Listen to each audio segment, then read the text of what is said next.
নমস্কার বন্ধুরা, আমি শিল্পা। আমি একজন আর্টিস্ট। আমি মেনলি কাজ করি হচ্ছে কটন ফ্যাব্রিকের ওপর। সেটা শাড়ি, পাঞ্জাবি, টি শার্ট যে কোনো একটা হতে পারে। টি শার্টটা আমি বানাই বাচ্চাদের জন্য বা টিনেজার বলতে পারেন, বা কলেজ গোয়ার যারা তাদের জন্য বানাই। আর সেটা 32 সাইজ থেকে 44 সাইজ অবধি পাওয়া যায়। আর আমার যে শাড়ি আছে সেই শাড়িগুলো সবই আমার হ্যান্ড পেন্টিং। আর হ্যান্ড পেন্টিংয়ের মধ্যে আমি বিভিন্ন রকম থিমের ওপর সেই হ্যান্ড পেন্টিংগুলো করি। যেমন নেচার হয়, ফ্লাওয়ার হয়, বার্ডস হলো, বিভিন্ন রকম, বা কিছু অ্যাবস্ট্রাক্টও হয়, বিভিন্ন রকম। তো যখন যেরকম আমার মাইন্ডে আসে সেইভাবে আমি করি হ্যান্ড পেন্টিংগুলো। আর প্রত্যেকটা শাড়ি হচ্ছে কটন ফ্যাব্রিক। শুধু তাই নয়, শাড়িগুলোর সাথে ডিজাইনার ব্লাউজও থাকে। আমার এখনো পর্যন্ত যে কটা শাড়ি আমি সেল করেছি এবং আমার কালেকশনে আছে, প্রত্যেকটার সাথেই আমার ব্লাউজ পিস আছে। আর আমি যেটা করি, পাঞ্জাবির ওপর হ্যান্ড পেন্টিং করি। পাঞ্জাবিগুলো cotton based product, different colour হয়, ডিফারেন্ট সাইজ হয়। সাইজ আমি ইন জেনারেল আমার কাছে আপনি পাবেন 38 থেকে 44 পর্যন্ত। এবার অনেক সময় এমন হয় যে আমার কাছে যেমন এসছে এর আগে অর্ডার, আমি ডেলিভারি করেওছি সেই অর্ডার, 46-এর এসছিল।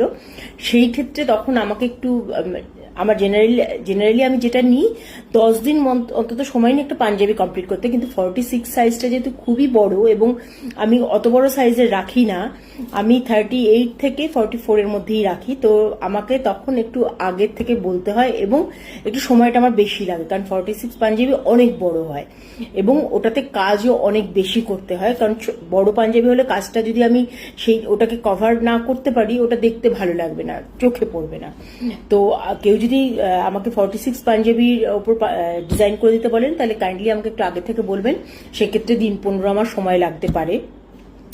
আর এই আঁকার সময় এমন তো হয় যে আমার যে থিমটা মাথায় এলো, আমি সেটা যখন আঁকছি, তো কিছু কালার থাকে যে এই কালারগুলোর উপর বেস করে আমি এই পেন্টিংটা করব। অনেক সময় সেই কালারগুলো হয়তো অ্যাভেলেবেল থাকে না, আমার কাছে শেষ হয়ে গেছে, আমি দোকানে গেলাম, সেখানে কালারগুলোর অ্যাভেলেবিলিটি নাও থাকতে পারে, আমাকে একটু ওয়েট করতে হয়। তাই সবসময় আমি একটা টাইম নিয়ে বলে রাখি, যাতে সময় মতো আপনাকে আমি ডেলিভারি করতে পারি। আপনাকে একটা বললাম যে 5 দিনে দেবো, 5 দিনে পারলাম না, সেটা 10 দিন হয়ে গেল। তো আর তাছাড়া রংটা আঁকার পর শুকোতে অনেক সময় লাগে। আমি যে থিমটা যেটা ভাবছি সেটা এক্সিকিউট করা, তারপরে সেটার উপর কি কি কালার আমি অ্যাপ্লাই করব সেটা একটা চিন্তা ভাবনা করতে হয়। তারপরে আঁকার পর, পেন্টিং এর পর সেই কালারটা ভালো করে শুকোতে হয়। তো মোটামুটি পাঞ্জাবিতে আমি 10 দিন সময় নিই। শাড়ির ক্ষেত্রে আমার 20 থেকে 25 দিন একটা শাড়ি সময় লাগে। শাড়ি অনেক বড়, 6 মিটারের চেয়ে বেশি বড় হয়, ওটা ব্লাউজ পিস আলাদা করে বানাতে হয়। আর শাড়ির